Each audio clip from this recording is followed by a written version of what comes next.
Hi, George. You're in good spirits today. I just hung up a new birdhouse in the elm tree. Soon Mr. and Mrs. Bluebird will move in and make that house a home. No, I hate to bring it down, George, but I just saw 2 sparrows eyeing that place. Sparrows? Where's my shotgun? Relax, George. I don't think they're moving in. I think they're a couple of, looky-loos. Salam, Sultan and Sultana. My, Joanna, don't we look chic? Thank you, Michael. I can never get enough of your Arabic wit.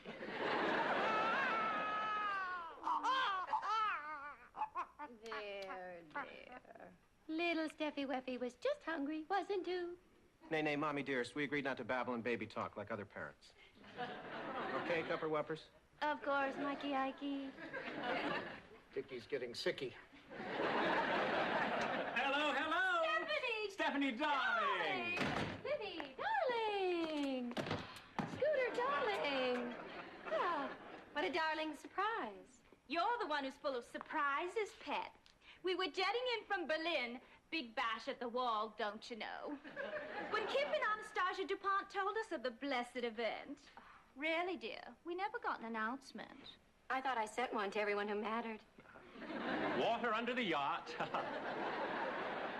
Libby, you remember old Dick? Of course! Who could ever forget dear Richard? We met in New York at that society thing for one of those causes. And this must be your, Inn. We call it an inn. And this is Joanna. We call it a wife. How do you do? Hello. My, what an unusual sweater. But I suppose there's not a lot to choose from up here, is there? My wardrobe has suffered so since my loom broke down. You must be the baby's father. No. Michael is the father. At least that's what Stephanie's led us to believe. That's George, the handyman. This is my Michael. Howdy doody, living, Scooty. Backwards banter, how I love it. Jumping Gibraltar, what a rock. Did you happen to notice my little bubble? Yes, and I'm so worried. I can't imagine how you'll ever get it off over those enormous knuckles. I don't plan to take it off, sweetie. It's my wedding ring. Why, Scooter, so you actually married our Libby. Or should I say the rowing team's Libby. This must be your baby. She's just darling. Too bad about her hair. I'm sure she'll grow some eventually. Well, let's hope it'll be on her little head and not on her chinny chin chin. By the way, you'd never know it to look at me, but Scooter and I have had a baby too, haven't we? Well, you did all the grunt work, precious. Now, where is our little heiress, yes?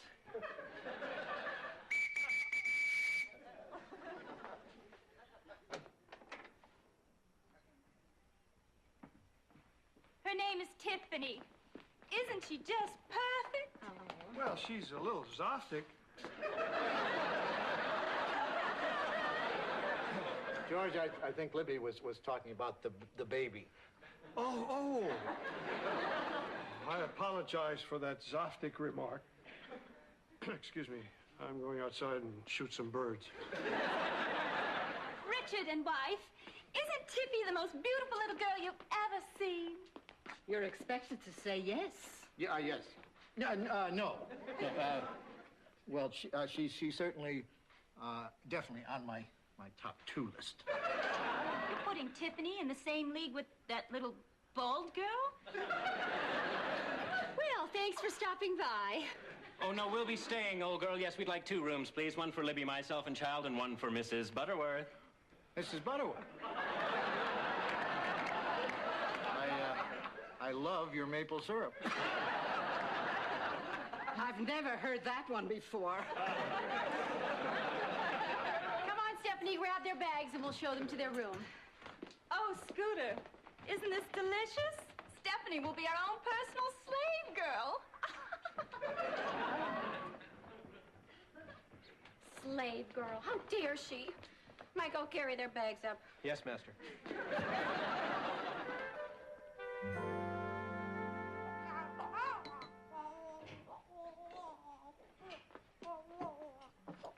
Stephanie, I had no idea you were so good at menial tasks. If you ever need a job, Scooter could find you something at one of our fast food restaurants. Perhaps a position at the drive-by window. Well, thanks anyway, but this is really just kind of a hobby. Certainly seems that way to me. Now be sure to treat Mrs. Butterworth well. She's used to having excellent service at home. Well, then she should get back there as soon as possible.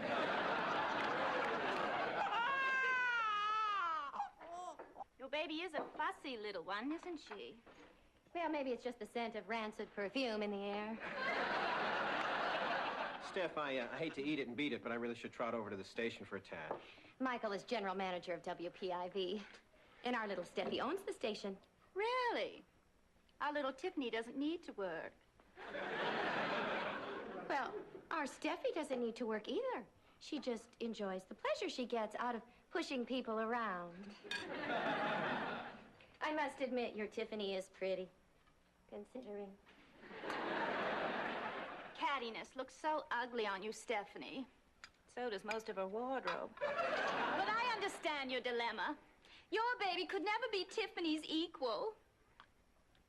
Because her father isn't a blue blood. Well, I may not be officially blue-blooded, but I strongly believe I'm as snobby as the next man. Once a mongrel, always a mongrel. Come along, Scooter. Dear George promised we could watch him fix some things. It's a shame we didn't bring that damn cat of yours along. Here to join us, dear Richard? George is bound to be good for a yuck. I'm pretty much yucked up for the day. Michael, do you think that it's possible that baby Steph isn't as perfect as Tiffany? Because Tiffany was all quiet on the Stratford front while little Steffi was the kid on the river cry? You can't compare babies. They're both perfect in their own ways. Leave it to Joanna to try to soothe us with a sunny observation. Okay, what ways? Don't ask me. I might slip and say something sunny.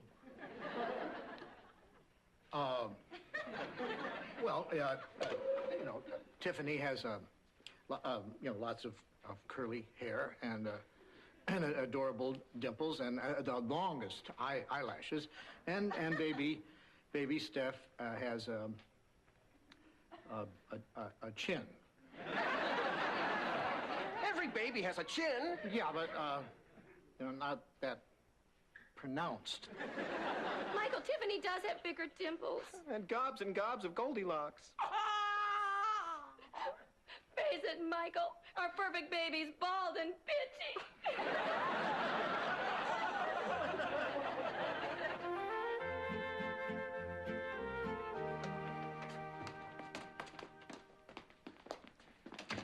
Notice anything nouveau about our babe in tow?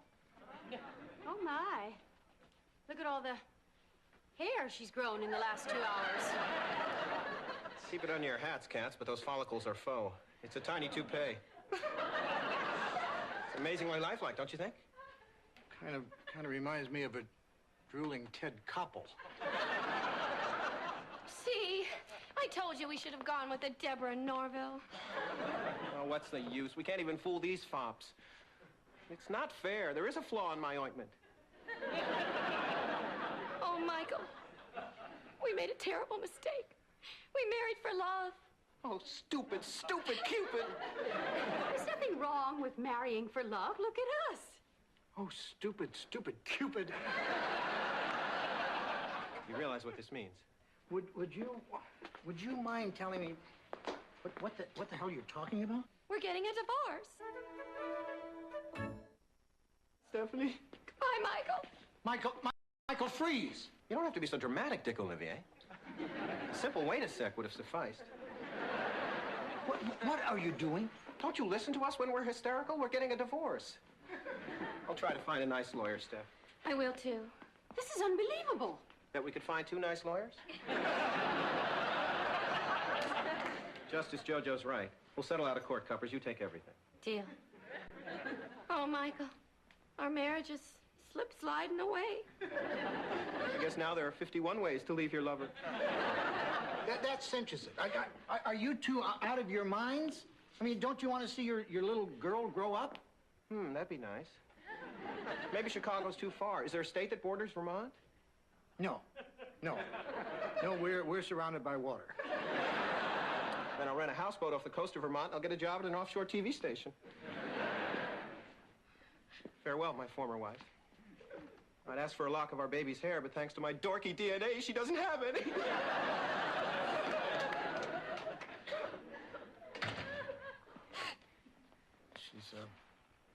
She's whimpering. I guess, one of us should say something. Well, you know me and my sunny disposition.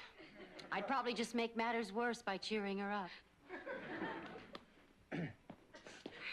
Stephanie, we need to talk. Oh, I know what you're thinking. That even though I'm incredibly attractive as a single mother, I'll never get a date. No, that wasn't exactly what Well, get this straight. My eternal love for Michael shall never die, and I swear by all that's holy that I shall never remarry. Why? Do you know someone? Look, I'm about to tell you one of my long-winded stories. Maybe you better sit down. Maybe I better lie down. Well, when I was a boy, I had a problem similar to yours. I didn't have a baby, of course, but I did have a guppy. See, Ethel was a purebred and very beautiful. Like me? Scalier. Anyway, Ethel was in love with this other guppy, Maurice. Oh, a French guppy. Well, French-Canadian. Anyway, they had lots and lots of babies. Dick, is this story going anywhere? It must be. Oh, I've got it. Ethel and Maurice loved their children so much they didn't care if, they were the laughing stock of the tank. So much so that they finally ate them. Ew. But Ethel and Maurice are a lot like Michael and me. They are? It's amazing how you paralleled the upheaval in a fish tank to the turmoil in my family life. That's what I do. And nobody does it better. Thanks, Dick. I am good. Maybe I'll write a book of my fish fables. Ethel would have wanted it that way.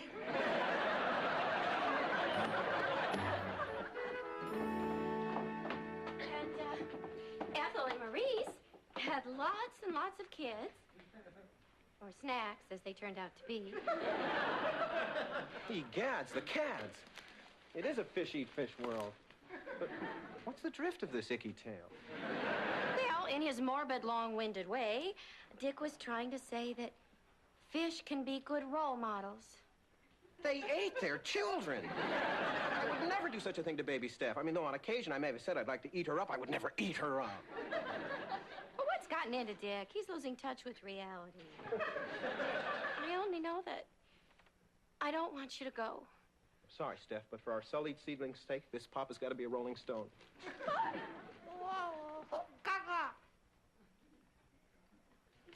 Did I just hear my micro muffin call me Dada? No, Michael, it was Gaga. Oh.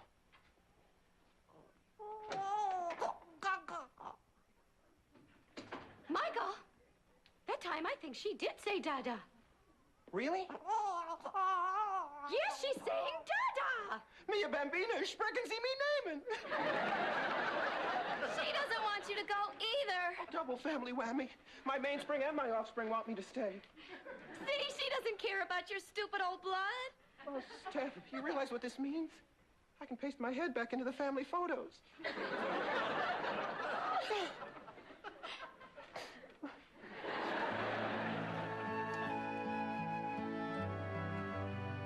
Dick, could Scooter and Libby be making fun of me? They seem to laugh at everything I do. Well, they're probably, laughing with you, George, not laughing at you. But I wasn't laughing. What were you doing, George? Well, I was putting up a no sparrows allowed sign in the new birdhouse, and a dog came by chasing a cat and knocked over the ladder. I tried to grab onto a branch, but there was a beehive attached to it. The bees started stinging me, so I let go and fell into a bramble bush.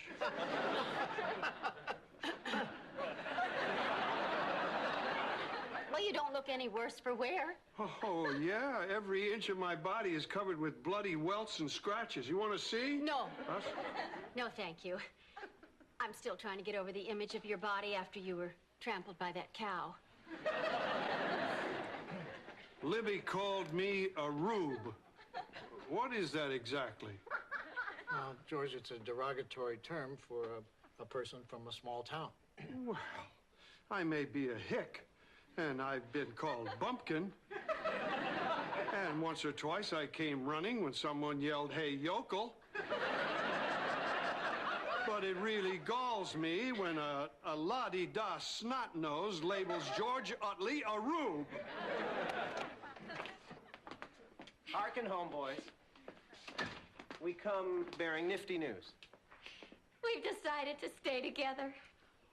So my story worked. Gulping guppy stickers, you should be filleted for that fish fable. It was baby Steph who talked us into reconciling. Your 5-month-old spoke to you? Yes, she said, Dada, whatever you do, please don't go. Ah, there you are, George. George, we were wondering if you'd care to motor down to the Hamptons for one of our functions. You'd be the guest of honor. It'll be loads of fun. We call it a roast. No, thank you. Maybe when you come up again, I could invite you to one of our functions. We call it a tar and feather. Oh, Scooter, what a darling threesome they make. Just like a little peasant family. Michael may not be blue-blooded, but we're together and we're happy. Hi. I'm Larry. This is my brother Darryl, and this is my other brother Darryl. Larry! Scoots! Lovely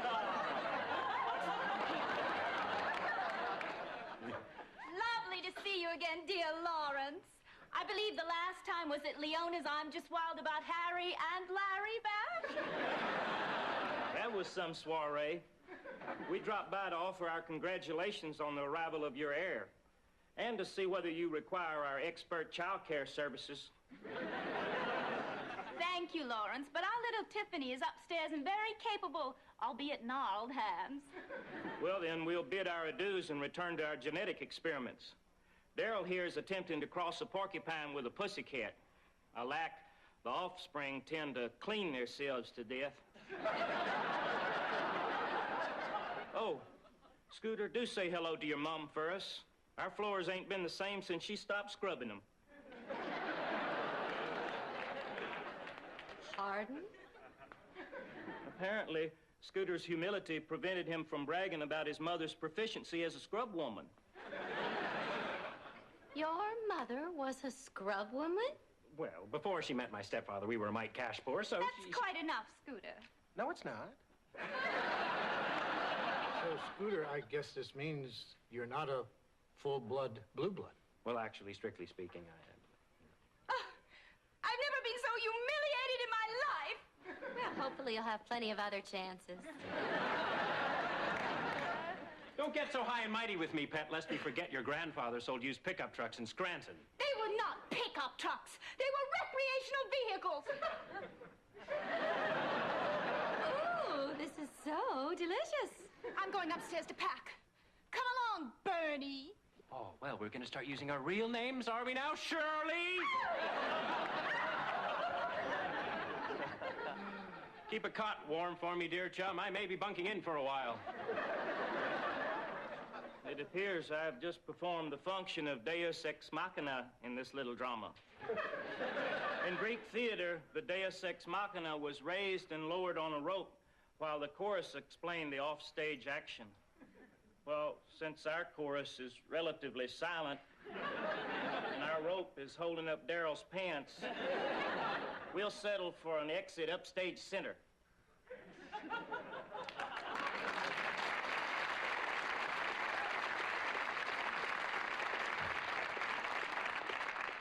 Oh, Michael, to think we almost let Bernie and Shirley break up our happy home. I'm reminded of the immortal words of Toni Tennille when she warbled, "Love, love will keep us together." Come, my captain, let us celebrate with a bottle of Dick and Joanna's finest champagne.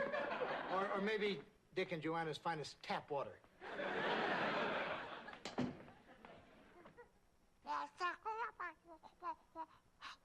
Dick.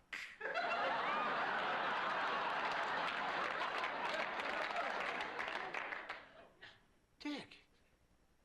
Baby Steph called me Dick. I wonder what she wants.